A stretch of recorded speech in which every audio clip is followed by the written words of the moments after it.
ഒരിക്കൽ കൂടി നമുക്കുള്ളിൻ്റെ ഉള്ളിൽ പ്രാർത്ഥിക്കാം. സൗഖ്യത്താലും ആത്മീയ കൃപയാലും എന്നെ നിറച്ച് ഒരു പുതിയ സൃഷ്ടിയാക്കുന്ന പരിശുദ്ധാത്മാവേ, അങ്ങയുടെ തിരുമുൻപിൽ എൻ്റെ ജീവിതത്തെ ഞാൻ തുറന്നു വയ്ക്കുമ്പോൾ എനിക്കൊരാഗ്രഹമുണ്ട്. ആഴമായ വിശ്വാസ ചൈതന്യത്തോടെ എന്നും അങ്ങയുടെ കൂടെ ജീവിക്കുവാൻ. പരിശുദ്ധ ത്രിത്വത്തിൻ്റെ കൂട്ടായ്മയിലായിരുന്ന് ആ കൂട്ടായ്മയ്ക്ക് സാക്ഷ്യമേകുവാൻ, സാക്ഷ്യം വഹിക്കുവാൻ എൻ്റെ ഈ എളിയ ജീവിതത്തെ ഉപകരണമാക്കി മാറ്റണമേ. അങ്ങയുടെ ഒരു വിശ്വസ്തദാസനായി, വിശ്വസ്തദാസിയായി എന്നും ശുശ്രൂഷ ചെയ്യുവാൻ എന്നെ സഹായിക്കണമേ. പരിശുദ്ധ അമ്മേ, ഞങ്ങൾക്ക് വേണ്ടി എപ്പോഴും പുത്രൻ്റെ പക്കൽ പ്രാർത്ഥിക്കണമേ. നമുക്കൊരുമിച്ച് വിളിക്കാം. നന്മ നിറഞ്ഞ മറിയമേ സ്വസ്തിയും,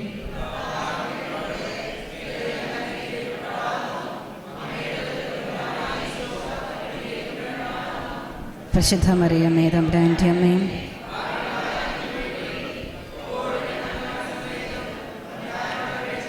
ഈശോ മിശിഹായുടെ വാഗ്ദാനങ്ങൾക്ക് ഞങ്ങൾ യോഗ്യരാകുവാൻ. Praise the Lord. ഇരിക്കാം.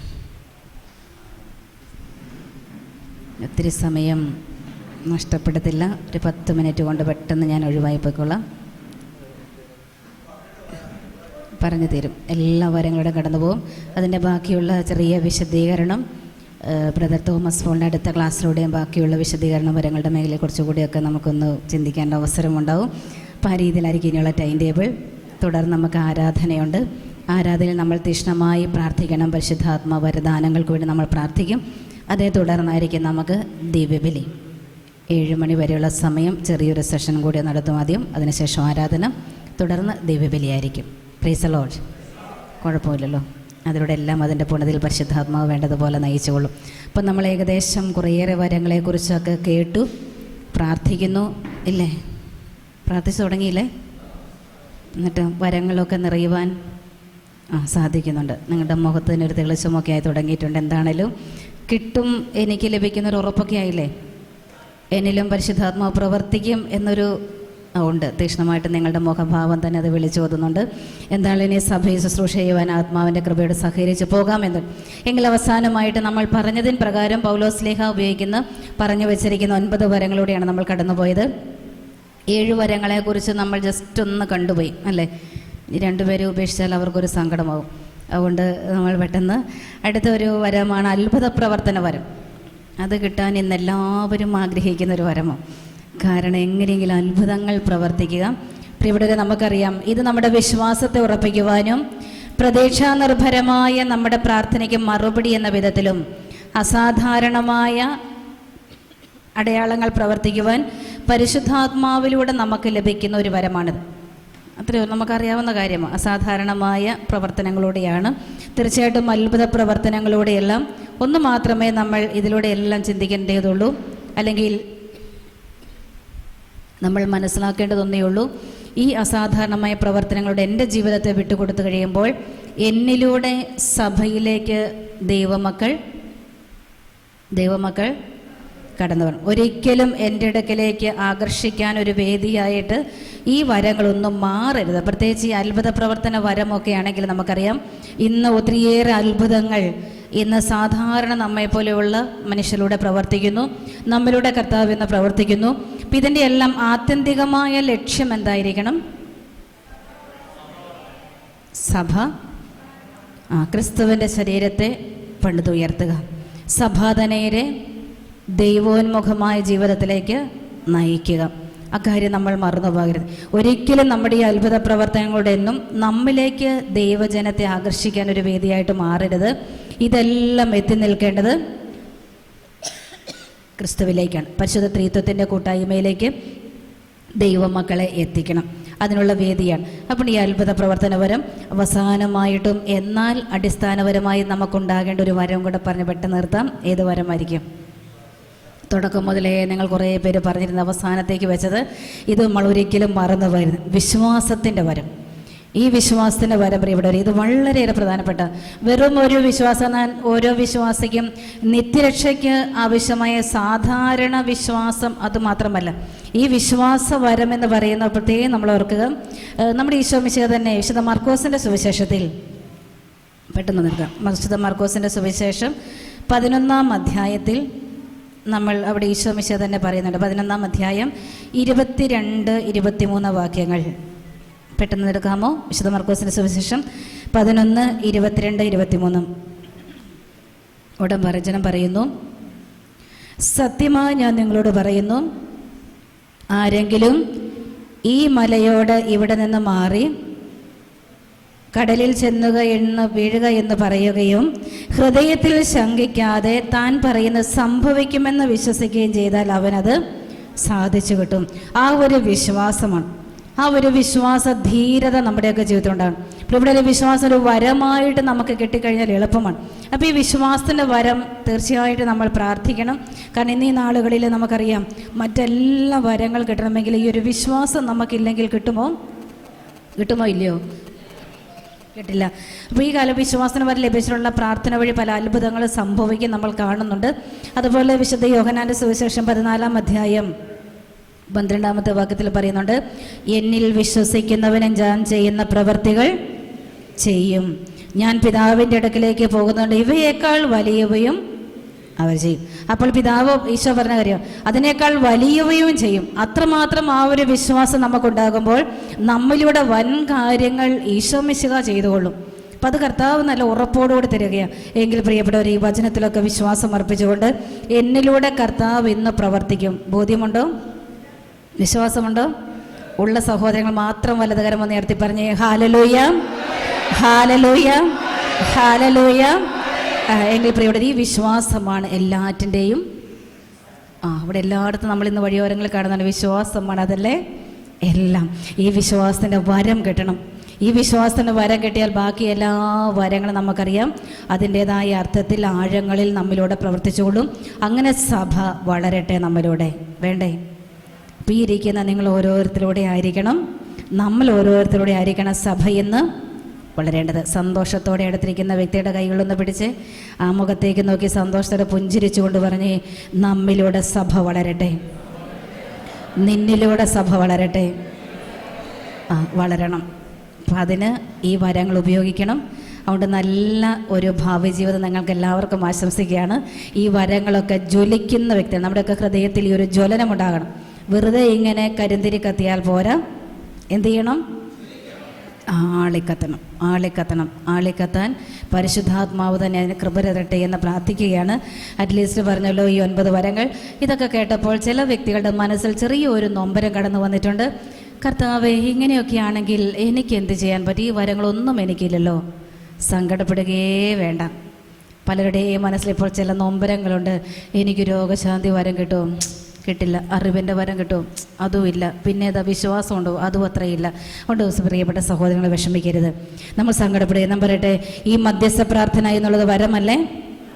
കണ്ണീരൊഴുക്കി മറ്റുള്ളവർക്ക് വേണ്ടി പ്രാർത്ഥിക്കാൻ ഒരു വരം പരിശുദ്ധാത്മാവ് തരുന്നത്. അത് പ്രിയപ്പെട്ട എല്ലാവർക്കും കിട്ടില്ല കേട്ടോ, എല്ലാവർക്കും കിട്ടില്ല. ഞാൻ ഓർക്കുന്നുണ്ട്, ഞങ്ങൾ എല്ലാ മാസവും 33 മണിക്കൂർ ആരാധന അടുപ്പിച്ച് ഞങ്ങളുടെ പ്രൊവിൻഷ്യൽ ഹൗസ് ചെയ്യുന്നുണ്ട് കോഴിക്കോട്. ഞാനിപ്പോൾ ഞങ്ങളുടെ പ്രൊവിൻഷ്യൽ ചെറിയൊരു ഉത്തരവാദിത്തമാണ്, അസിസ്റ്റന്റ് പ്രൊവിൻഷ്യലായിട്ട് ഈ നാളുകളിൽ ശുശ്രൂഷ ചെയ്യും. അപ്പം നമുക്കറിയാം അതിൻ്റേതായ ഉത്തരവാദിത്തം. പക്ഷേ ഞങ്ങൾക്ക് ഈ കുറച്ച് നാളായിട്ട് ദൈവാത്മാവ് പ്രചോദനം തന്നുകൊണ്ട് തുടങ്ങിയതാണ്. എല്ലാ മാസവും 33 മണിക്കൂർ ആരാധന കണ്ടിന്യൂസ് ആയിട്ട് എല്ലാ മാസവും ആദ്യ വെള്ളി ശനി ദിവസങ്ങളാണ് 33 മണിക്കൂർ രാവിലെ കുർബാനയോടുകൂടി തുടങ്ങി. നിങ്ങളൊക്കെ അതിനേക്കാൾ മണിക്കൂർ പ്രാർത്ഥിക്കുന്നവരാണ്. പക്ഷേ ഞാനിതൊരു മധ്യസ്ഥ പ്രാർത്ഥന വരം കിട്ടിക്കഴിഞ്ഞാൽ ഞാൻ അവിടെ ശ്രദ്ധിക്കുന്ന കാര്യമാണ്. ഞങ്ങളോരോ ചില മഠങ്ങളെയൊക്കെ കൂട്ടിച്ചേർത്തൊക്കെ ആയിരിക്കും ചെയ്യുന്നത്. അല്ലെങ്കിൽ കോൺവെൻറ്റിൽ തന്നെ ഞങ്ങൾക്ക് പ്രായമായ സിസ്റ്റേഴ്സുണ്ട്, പുറമേ ഒന്നും പോയി ഒന്നും ചെയ്യാൻ പറ്റാത്ത കുറച്ച് സിസ്റ്റേഴ്സാണ്, 8-9 പേര് അങ്ങനെയുണ്ട്. അപ്പോൾ അവരുണ്ടാകും, സ്റ്റുഡൻസ് പഠിക്കുന്ന സിസ്റ്റേഴ്സാണ്. അപ്പോൾ അവർ രാത്രി ഇരുന്നോളും.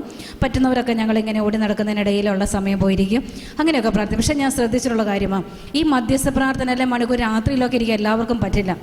ചിലരൊക്കെ നല്ല എത്ര മണിക്കൂർ ഇരിക്കാൻ പറ്റും നിൽക്കുമ്പോൾ സിസ്റ്റേഴ്സ് ഒന്നടങ്കം പറയും ഞാൻ ഇന്ന മണിക്കൂർ ഇരുന്നോളും. പക്ഷേ രാത്രിയുടെ യാമങ്ങൾ നോക്കുമ്പോൾ അവരെ കാണില്ല. പക്ഷേ ചില സിസ്റ്റേഴ്സിനെ ശ്രദ്ധിച്ചിട്ടുണ്ട്, അവർക്കൊരു വരമായിട്ട് കിട്ടിയതാണ്.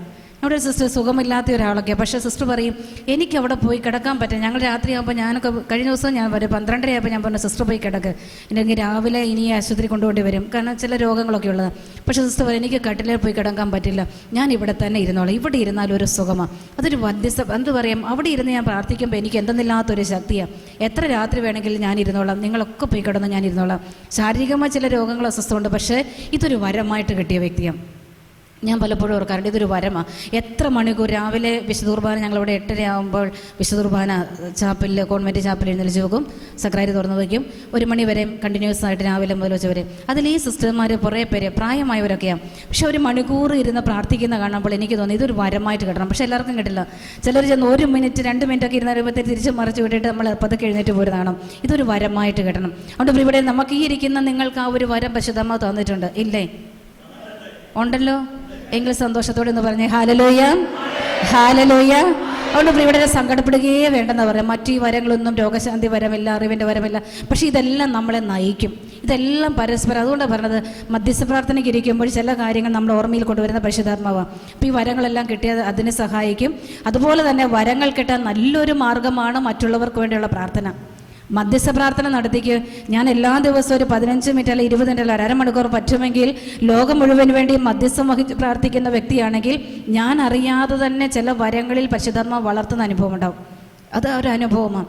മറ്റുള്ളവർക്ക് എന്നെ തന്നെ മറന്ന് മറ്റെല്ലാം മറന്ന് ഞാൻ ലോകം മുഴുവൻ വേണ്ടി മധ്യസ്ഥം വഹിച്ച് പ്രാർത്ഥിച്ച് കഴിയുമ്പോൾ അങ്ങനെ ആ നിയോഗമെല്ലാം സമർപ്പിച്ച് പ്രാർത്ഥിച്ച ശേഷം ഇവർക്ക് വേണ്ടി നമ്മളൊന്ന് പ്രാർത്ഥിച്ച സന്ദേശം എടുത്തേക്ക് ചില സന്ദേശങ്ങൾ കർത്താവ് അതേ സ്പോട്ടിൽ തന്നെ നമുക്ക് വ്യക്തമാക്കി തരും. അപ്പോൾ നമുക്കിത് പരസ്പരം അങ്ങോട്ടും ഇങ്ങോട്ടും കൂടിച്ചേർന്ന് കിടക്കുന്നതാണ് എന്നുള്ള കാര്യം മറന്നു പോകരുത്. ഈ ഒരു വരവും ഇല്ല എന്നോർത്ത് സങ്കടപ്പെടുകയേ വേണ്ട. ശുശ്രൂഷ വരമുണ്ട്, സ്നേഹിക്കാൻ വരം കിട്ടിയിട്ടുണ്ട്, ഇല്ലേ? നല്ലതുപോലെ മറ്റുള്ളവരെ കാണാൻ, മനസ്സിലാക്കാൻ, ഇതൊക്കെ ഒരു വരമാണ്. വീട്ടിലുള്ളവരെ ശുശ്രൂഷ ചെയ്ത് അങ്ങനെ സഭയെയും ശുശ്രൂഷ ചെയ്ത് മുൻപോട്ട് പോകുവാൻ കൃപ ലഭിക്കട്ടെ എന്ന് പ്രാർത്ഥിക്കുന്നു. ഇന്ന് രാവിലെ മുതൽ ഇത്രയും സമയം ക്ഷമയോടെ ഇരുന്ന് നിങ്ങൾക്ക് പ്രത്യേകം നന്ദി. പ്രാർത്ഥനയിൽ ഓർക്കണം. ഞാൻ പോകുന്നില്ല, ആരാധനയൊക്കെ കഴിഞ്ഞിട്ട് നാളെ പോവുള്ളൂ. എങ്കിലും ഇനി അടുത്ത ഒരു സെഷൻ ബ്രദർ തോമസ് പോളാണ് ലീഡ് ചെയ്യുക. അപ്പോൾ തീർച്ചയായിട്ടും ഇപ്പോൾ ഇത്രയും ഇനി ഇതിൻ്റെ കാര്യത്തിൽ, ഈ പറഞ്ഞ കാര്യത്തിൽ എന്തെങ്കിലും സംശയമുണ്ടോ? വരും കാര്യങ്ങൾ പറയുന്നില്ല, ഇന്നലകളിൽ സംസാരിച്ചല്ല, ഇന്ന് പറഞ്ഞ കാര്യങ്ങൾ എന്തെങ്കിലും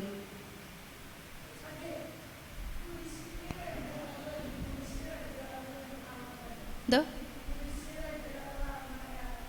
കുരിശുകൾ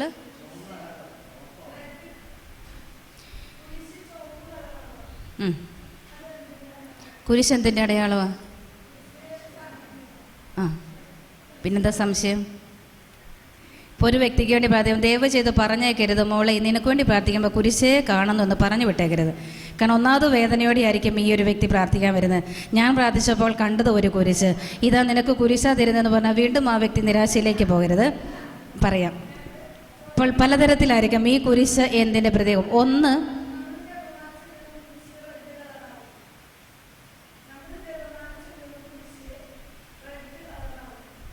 റെഡ് കളർ ആകുമോ?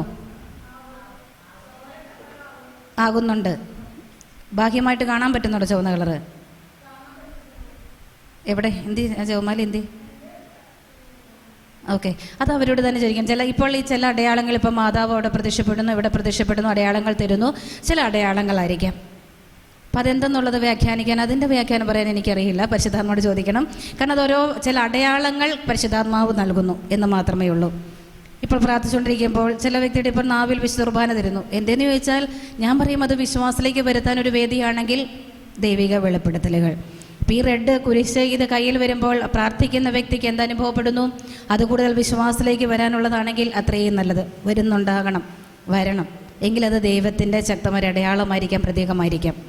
അപ്പോൾ ഓരോരുത്തർക്കും ഓരോന്നായിരിക്കും. ഞാൻ പ്രാർത്ഥിക്കുമ്പോൾ കുരിശ കാണുന്നതെങ്കിൽ ചിലപ്പോൾ സഹനത്തിൻ്റെ ആയിരിക്കാം, ഈ വ്യക്തിയെ രക്ഷയിലേക്ക് കുരിശോട് ചേർത്ത് പ്രാർത്ഥിക്കാനായിരിക്കാം, ജീവിതത്തിൽ മുൻപിൽ കുരിശ് കാണും. പക്ഷേ ഇങ്ങനെയുള്ള കാര്യങ്ങൾ കാണുമ്പോൾ അതേപടി പറയരുത്. മീൻസ് പ്രാർത്ഥിക്കാൻ വരും, ഇതിപ്പോൾ ഒരു കണ്ട കുരിശാണെന്ന് പറയുന്നു, അതിൻ്റെ വ്യാഖ്യാനം വേറെ ആയിരിക്കാം. പക്ഷെ അല്ല, നമ്മൾ പ്രാർത്ഥിക്കുമ്പോൾ ഒരു കുരിശ് കണ്ട് പ്രാർത്ഥിക്കാൻ വരുന്ന ഒരു വ്യക്തിയോട് നമ്മൾ പറയരുത്. അല്ല, നമ്മൾ ഒരുമിച്ചിരുന്ന് പ്രാർത്ഥിക്കുമ്പോൾ ഇതാ കുരിശാ കേട്ടോ കാണുന്നത്. കാരണം ആകെ നിരാശപ്പെട്ടായിരിക്കാം ഈ വ്യക്തി വന്നിരിക്കുന്നത്. ഇനിയും എനിക്ക് കുരിശാണോ ദൈവമേ എന്നോർത്ത് സങ്കടപ്പെട്ടും ആകുലപ്പെട്ടും ജീവിതം അവസാനിപ്പിക്കാൻ ഇടയാകരുത്. അത്രമാത്രം.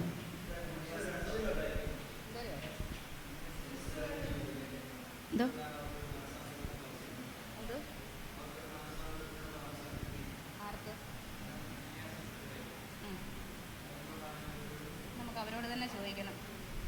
എന്തെന്ന് ചോദിച്ചാൽ വേദികൾ ഏറെ ഉണ്ടായിരുന്നു. അനിനാസും സഫീറായും എന്തുകൊണ്ടാണ് മാനസാന്തരപ്പെടാത്തതാണ് ഇവിടെ സംശയം. ഇപ്പോൾ ഉള്ള നമ്മുടെ കാര്യമൊന്നും എടുത്തു നോക്കുക, നമ്മൾ എന്തുകൊണ്ട് മാനസാന്തരപ്പെടുന്നില്ല? അതെടുത്താൽ മതി. കാരണം ബൈബിളിലേക്ക് അത്രയും നമ്മൾ വിശകലനം പോകണ്ടായിരിക്കും എന്ന് എനിക്ക് തോന്നുന്നു. പിന്നെ ചോദിച്ചാൽ ഈ അനനിയാസ് സഫീറ, നമ്മളൊരു കാര്യം ഓർക്കണം, നമ്മൾ മാനസാന്തരപ്പെടുന്നില്ലെങ്കിൽ ആ വ്യക്തിയുടെ ആയിരിക്കട്ടെ, ഞാൻ കർത്താവിൻ്റെ കൂടെ നടന്ന വ്യക്തി, ആത്മാവിൽ അത്രയും കൃപകൾ ലഭിച്ച വ്യക്തി. ഞാൻ തന്നെ ഓർത്തു നോക്കുക, ഞാൻ മാമോദീസ സ്വീകരിച്ച് ഇത്രയും വർഷമായി വിശുദ്ധ കുർബാന ചെയ്യുന്നു, കുമ്പസാരിക്കുന്നു. തമ്പുരാനോട് ചോദിച്ചു നോക്കണം എന്തുകൊണ്ടായിരിക്കും അവസരം കൊടുക്കാത്തെന്നുള്ള കാര്യം. അനിനാസ് അതുകൊണ്ടാണ് പറഞ്ഞത്, നമ്മുടെ കാര്യം തന്നെ എടുത്തു. ഇതെന്തുകൊണ്ടായിരിക്കാം? കാരണം എവിടെ നിന്നാണ് അവരെത്തിയെന്ന് ചിന്തിക്കണം. അതൊന്നു മാത്രമേ ഉള്ളൂ, അവർ തമ്പുരാൻ്റെ പക്കൽ പൂർണ്ണമായി അർപ്പണം ചെയ്യാൻ അവർ ഒരുങ്ങിയില്ല. അത്രമാത്രം വിലയുണ്ടെന്നുള്ളതാണ്. ഈ സമർപ്പണത്തിനും വിശ്വസ്തതയ്ക്കും അത്രമാത്രം വിലയുണ്ട്. പ്രത്യേകിച്ച് ആത്മാവിൽ നിറഞ്ഞ് നമ്മൾ പരിശുദ്ധാത്മാവിൻ്റെ വരങ്ങളൊക്കെ സ്വീകരിച്ച് കൃപയോട് ചേർന്ന് പോകുമ്പോൾ കർത്താവ് നമ്മിൽ നിന്ന് പ്രതീക്ഷിക്കുന്നുണ്ട്. അത്ര പോലും നമ്മുടെ ഭാഗത്തുനിന്ന് ഒന്നും കിട്ടാത്തത് കൊണ്ടായിരിക്കാം. കാരണം അല്ലെങ്കിൽ കൂടെ നിന്ന് ഇത്രയും കാലം അനുഭവിച്ച് കൂടെ നടന്ന അവസരങ്ങളേറെ ഉണ്ടായിട്ടും അവിടെ പോലും ഒരല്പം വിശ്വസ്തത നഷ്ടപ്പെടുത്തി. കൊടുത്തായിരുന്നോ നമുക്കറിയില്ല, നമുക്ക് കൊടുക്കാത്ത എന്താണെന്ന് നമുക്ക് പറയാൻ പറ്റില്ല. അത് നമുക്ക് അതിനെക്കുറിച്ച് ചിന്തിക്കേണ്ടായിരിക്കുമെന്ന് തോന്നുന്നു. പക്ഷെ ഇപ്പോൾ നമ്മുടെ ജീവിതത്തിൽ എന്താണ് നമുക്ക് അവസരം, നമ്മൾ എന്തുകൊണ്ടായിരിക്കാം ഇങ്ങനെയുള്ള അവസരങ്ങൾ ഒത്തിരി നമ്മൾ നഷ്ടപ്പെടുത്തി കളയുന്നുണ്ടല്ലോ. അവിടെ എന്ത് ചെയ്യാൻ പറ്റും? ആ ഒരു പൂർണ്ണ അർപ്പണം ചെയ്യാൻ പറ്റാത്തതുകൊണ്ടാണ്. പൂർണ്ണമായി ഒരു സമർപ്പണം നടത്താൻ അവർക്ക് പറ്റിയില്ല. അവർ ഒളിച്ചു വെച്ച് പലതൊക്കെ സമ്പാദിക്കുക എന്നുള്ളതാണ്. അത് നമ്മുടെ ജീവിതമായിട്ടൊന്ന് ബന്ധപ്പെടുത്തി കൊണ്ടുപോയാൽ മതിയാകും തോന്നുന്നു. വരങ്ങളുടെ കാര്യത്തിൽ എന്തെങ്കിലും സംശയമുണ്ടോ? വരങ്ങളുമായി ബന്ധപ്പെട്ട് ഒന്നുമില്ല. എങ്കിലും ഒരു നിമിഷം ഒന്ന് പ്രാർത്ഥിക്കാം, കണ്ണുകളടയ്ക്കാം. എഫെസസ് 4:12 നമുക്ക് മനസ്സിലൊന്നോർക്കാം. ഇത് വിശുദ്ധരെ പരിപൂർണരാക്കുന്നതിനും ശുശ്രൂഷയുടെ ജോലി ചെയ്യുന്നതിനും ക്രിസ്തുവിൻ്റെ ശരീരത്തെ പണിതുയർത്തുന്നതിനു വേണ്ടിയാണ്. കർത്താവേ, ഇതാ ഞങ്ങളെ തന്നെ ഞങ്ങൾ പൂർണ്ണമായി സമർപ്പണം ചെയ്യുന്നു. ഇനിയൊന്ന് തിരികെ നോക്കുവാൻ അവസരമുണ്ടാകാത്ത രീതിയിൽ എപ്പോഴും നിൻ്റെ കൂടെ നടക്കുവാൻ, സഭയെ ശുശ്രൂഷിക്കുവാൻ ഞങ്ങളെ അഭിഷേകം ചെയ്യണമേ. ഞങ്ങൾക്ക് മറ്റൊന്നും വേണ്ട, ഈ ആത്മീയ കൃപകൾ സ്വന്തമാക്കിക്കൊണ്ട് മുൻപോട്ട് പോകുവാൻ ഞങ്ങളെ ബലപ്പെടുത്തണമേ, ശക്തിപ്പെടുത്തണമേ. കൃപ നിറഞ്ഞ പരിശുദ്ധ അമ്മേ, ഞങ്ങൾക്ക് വേണ്ടി മാധ്യസ്ഥം വഹിക്കണമേ. ഒരുമിച്ച് വിളിക്കാം. നന്മ നിറഞ്ഞ മറിയമേ സ്വസ്തി,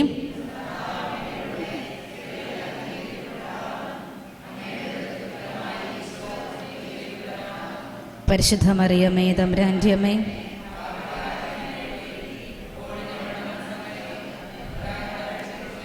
ഈശോ മിശിഹായുടെ വാഗ്ദാനങ്ങൾക്ക് ഞങ്ങൾ യോഗ്യരാകുവാൻ praise the Lord, praise the Lord എന്നിവിടെ അവസാനിപ്പിക്കരുത്. ഈ പ്രാർത്ഥന തുടർന്നുകൊണ്ടിരിക്കുക. പ്രത്യേകിച്ച് ഈ ദിവസങ്ങളിൽ നാളെയും മറ്റന്നാളുമൊക്കെ വരദാനങ്ങളിൽ കൂടുതൽ നിറയുവാൻ വേണ്ടി തീഷ്ണമായി പ്രാർത്ഥിക്കണം. ഈ ഇരിക്കുന്ന എല്ലാവരും ഇവിടെ നിന്ന് വരദാനങ്ങൾ നിറഞ്ഞു പോകണം. പരിശുദ്ധാത്മ ഓരോരുത്തർക്കും വ്യത്യസ്തമായ രീതിയിലാണ് തരിക. അപ്പോൾ എനിക്ക് എന്തെല്ലാം തരാൻ ഈശോ, ഇത് ഫ്രീ ഗിഫ്റ്റ് അല്ലേ? അപ്പോൾ സൗജന്യമായിട്ട് തമ്പുരാൻ തരുന്നത് നമ്മൾ കരങ്ങൾ നീട്ടി സ്വീകരിച്ചു കൊള്ളുക. ഇനി എനിക്കൊന്നും കിട്ടിയില്ലെന്നോ സങ്കടപ്പെടരുത്. ഇത്രയും ദൈവം ആഗ്രഹിക്കുന്നുള്ള കർത്താവെ, നീ ആഗ്രഹിക്കുന്നില്ല സ്വീകരിക്കുവാൻ എൻ്റെ ഹൃദയത്തെ ഒരുക്കണമേ എന്ന് മാത്രം പ്രാർത്ഥിച്ചേക്ക്. അപ്പോൾ നിങ്ങൾക്ക് വേണ്ടി ശക്തമായിട്ട് പ്രാർത്ഥിച്ചു കൊള്ളാം. ദൈവം അനുഗ്രഹിക്കട്ടെ.